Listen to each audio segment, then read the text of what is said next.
আল্লাহি ওয়াবারাকাতুহু। দীর্ঘক্ষণ ধরে আপনারা কোরআনের মস্ক, তাফসির, হাদিস শরীফের তাফসির আপনারা শুনেছেন। আল্লাহ তাআলা এগুলো আপনাদের আমলে পরিণত করুক, সকলে বলি আমিন। আমি এই মুহূর্তে দাওয়াতুল খায়েরের চতুর্থ পর্ব পবিত্রতা, তহারাত তথা ওযু নিয়ে আলাপ আলোচনা করব। আপনারা জানেন, যদি কোনো একটা ইবাদত বন্দেগী করতে চান, আপনার পবিত্রতা হাসিল করা লাগে। যেমনিভাবে আপনি যদি সমাজের মানুষের মাঝে যেতে চান, খালি গায়ে যেতে পারবেন?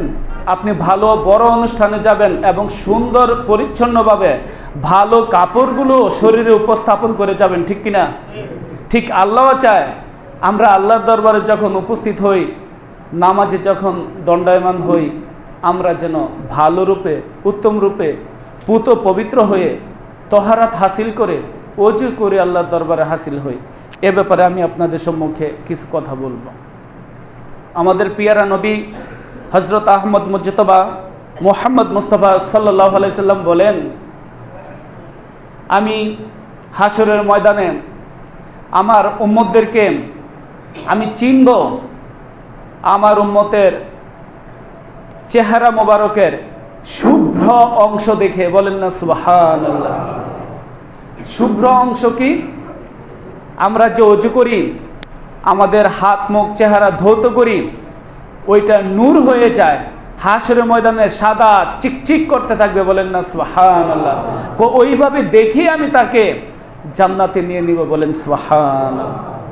তো যাই হোক, আরেকটা হাদিস শরীফে দয়াল নবীজি ফরমান, কোনো মুসলমান ওযু করে, তার কুলি করে, কুলির সাথে পানি ফেলে, এই কুলি করার সাথে সাথে, পানি ফেলার সাথে সাথে তার মুখ থেকে সকল গুনাহ দূরীভূত হয়ে যায়। বলেন না সুবহানাল্লাহ।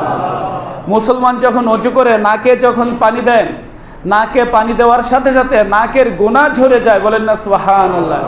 এমনিভাবে আঙ্গুল খেলাল করে, হাতে পায়ের দাড়ি খেলাল করে, মাথা মাসেও করে, সমস্তটা কাজ শেষ করার সাথে সাথে ওযু করা সম্পন্ন হয়ে যায়, সেই লোকটা নিষ্পাপ হয়ে যায়। বলি সুবহানাল্লাহ। তো আসুন আমরা ওযুর বিবরণ জেনে নেই। ওযু প্রথমত তিন প্রকার। এক হলো ফরজ ওযু, যেটা আমরা নামাজ পড়ার জন্য করে থাকি। 2 নাম্বার ওয়াজিব ওযু, যেটা আমরা খানায়ে কাবা তাওয়াফ করার জন্য করে থাকি।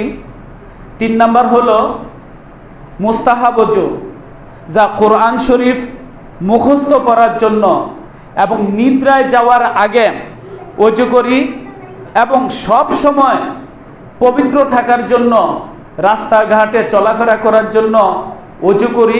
এগুলো হলো মুস্তাহাব। আমরা ওযুর ফরজ, ওয়াজিব, মুস্তাহাব জেনে সদা সর্বদা ওযু করার তৌফিক দান করুক, সকলে বলি আমিন। আমরা ওযু করার আগে একটি দোয়া পড়ে নিব।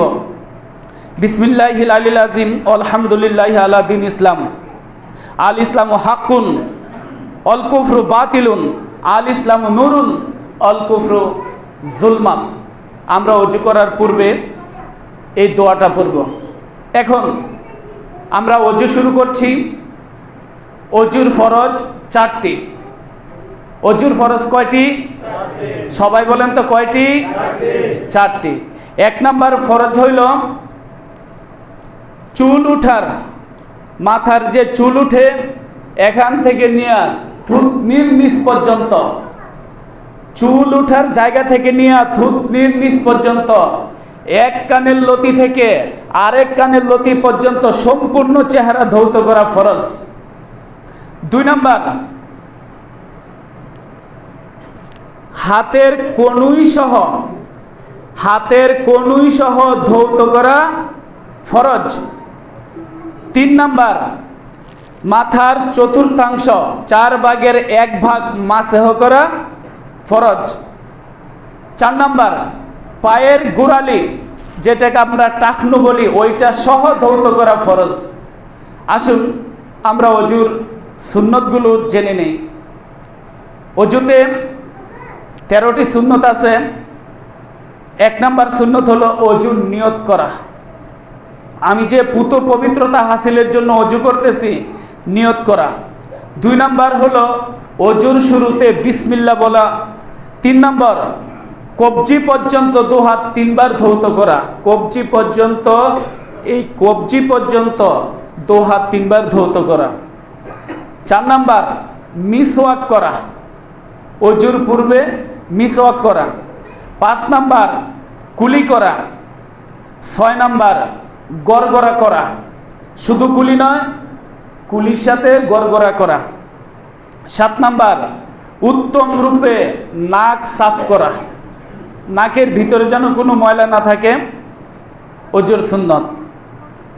8 নম্বর দাড়ি খেলাল করা। 8 নম্বর দাড়ি খেলাল করা।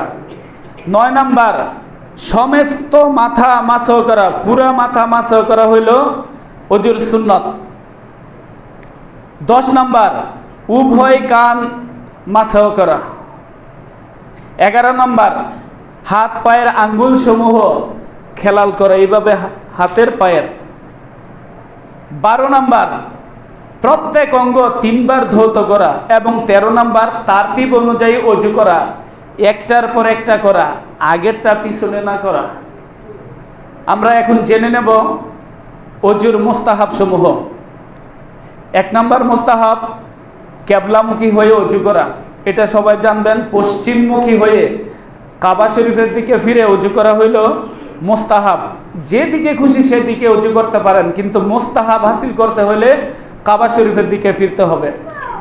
2 নম্বর ডান দিক থেকে অজু আরম্ভ করা। ডান দিক থেকে অজু আরম্ভ করা মুস্তাহাব। 3 নম্বর ডান হাতে পানি নিয়ে বাম হাতে নাক পরিষ্কার করা। ডান হাতে পানি নিবেন আর বাম হাতে নাক পরিষ্কার করবেন, মুস্তাহাব। 4 নম্বর ঘাড় মাসহ করা। 5 নম্বর প্রত্যেক অঙ্গ ভালোভাবে মালিশ করা, কোথাও যেন লোম যেন ভিজে না থাকে, এমন যেন না হয়, প্রতি জায়গায় যেন পানি পৌঁছে। 6 নম্বর বাম হাত দ্বারা উভয় পা ধৌত করা। পা ধোয়ার সময় বাম হাত দিয়ে 2 পা ধৌত করবেন। 7 নম্বর অন্য লোকের সাহায্য ছাড়া অজু করা। 8 নম্বর অজুর সময় কথা না বলা। 9 নম্বর আবশ্যক পরিমাণ পানি খরচ করা, অহেতুক বেশি পানি খরচ না করা। 10 নম্বর অজু শেষে কেবলামুখী হয়ে অবশিষ্ট পানি পান করা। 11 নম্বর প্রত্যেক অঙ্গ ধৌত করার সময় বিসমিল্লাহ বলা। 12 নম্বর অজু শেষে দরুদ শরীফ ও কালিমা শাহাদাত পড়া। যাই হোক, আমি আমার কথাটা সংক্ষিপ্ত করলাম। অজুর মাকরুহ সমূহ একটু আলোচনা করার সুযোগ ছিল, অজু ভঙ্গের কারণগুলো বলার দরকার ছিল।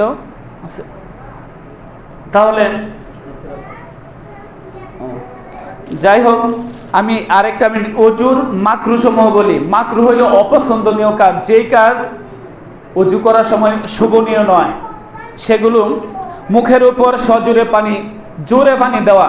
হঠাৎ করে জোরে নাকে পানি দিলে নাকের ভিতরে চলে যায়, হঠাৎ করে গলায় পানি দিলে গলার ভিতরে চলে যায়, খাতখাত শব্দ আসে, এগুলো যেন না হয়। বাম হাতে কুলি করাও নাকে পানি দেয়, কখনো যেন বাম হাতে কুলি বা নাকে পানি দেওয়া না হয়। 3 বারের বেশি অজুর অঙ্গ ধৌত না করা। 3 বারের বেশি অজুর অঙ্গ ধৌত করলে অজু মাকরু হয়ে যায়, অপছন্দনীয় হয়ে যায়। নাপাক জায়গায় বসে অজু করা, যেখানে গোবর আছে বা একটু সন্দেহজনক, ওখানে বসে অজু করলে অজুটা মাকরু হয়ে যায়। অজুর তাতিবের খেয়াল করা, একটার পর একটা হচ্ছে কি না এগুলো খেয়াল করা। সর্বশেষ দুনিয়াবি কোনো কথা না বলা এবং পানির অপচয় না করা অজুর মাকরু। আল্লাহ রাব্বুল আলামিন অজুর ফরজ, ওয়াজিব, সুন্নত, মুস্তাহাব, মাকরু, অজু ভঙ্গের কারণসমূহ এগুলো জেনে অজু করার তৌফিক দান করুক, অজুর পরিপূর্ণ ফায়দা আমাদেরকে দান করুক। সকলে বলে আমিন। আসসালামু আলাইকুম ওয়া রাহমাতুল্লাহি ওয়া বারাকাতুহু।